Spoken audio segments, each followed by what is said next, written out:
Hindi itinatanggi ng Pilipinas ang akusasyon ng Chinese Foreign Ministry. Ayon kasi sa China, tila nag-iensayo raw ang Pilipinas para umatake ng kalaban. Para saan nga ba ang military exercises? Diba para magsanay sa gagawing pag-atake? Para pasabugin ang barko ng kalaban? Ganon. Inalmahan kasi ng China ang airstrike drill ng Philippine Air Force sa Bao de Masinloc. Oo, kung saan nga may nangyaring banggaan, doon sila nagsasanay. In preparation siguro to kung gaganti ang China.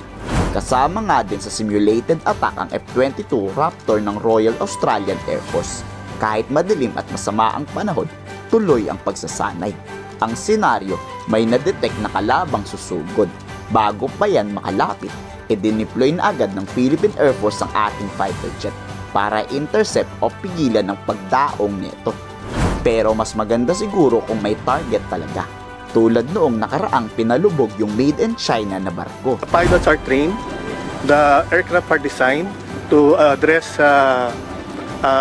targets, and whenever the opportunities present itself, the Philippine Air Force pilots and our platforms will deliver. Even if it's not an exercise, even in the field condition, even if it's bad weather, they can fire. Kahapon nga nagtapos na ang alon exercises ng Australia at Philippines. Habang nasa Bao de Masinloc ang warship at fighter jets, sabay na nagsasanay sa lupa ang artillery regiment. Ito nga ang combined live fire exercises. Sunod-sunod pinasabog ang 155 howitzer ng Royal Australian Defence Forces at self-propelled howitzer ng Philippine Army.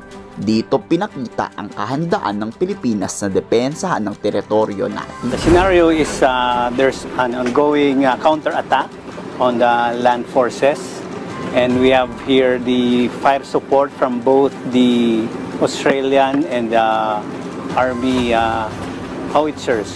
Binigyan din naman ng Australian commander, handa pa silang mag-deploy ng iba pang weapon system sa Pilipinas para depensahan at protektahan ng kanilang allied partners, ang Pilipinas. One of the major training outcomes for Australia in this is showing that we can deploy a combat-ready and combat-capable force within the Indo-Pacific region in order to assist a important security partner such as the Philippines. Halos lahat nga ng armas pandigma ng Pilipinas ipinamalas. Sabay-sabay kasing pinasabog ang animoy target na kalaban.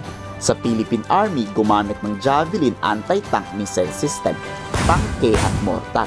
Habang sa Australia ay heavy machine gun, light armored tank at automatic grenade launcher. Ang top priority nga ng Pilipinas ay territorial defense. Depensa laban sa pananakop ng kalaban. We have been battling insurgency for more than 50 years. Now we are transitioning to territorial defense operations. Allies, strong allies like Australia help us transition and allows us to create a good mindset on how the forces and the capabilities can be optimized in a territorial defense setting. Grabe ang Armed Forces of the Philippines, ano? Kahit mahina lang tayong bansa, lalaban tayo at hindi tayo magpapaapi. Kayo, anong masasabi niyo sa balitang ito? I-komento sa baba ang inyong saloobin.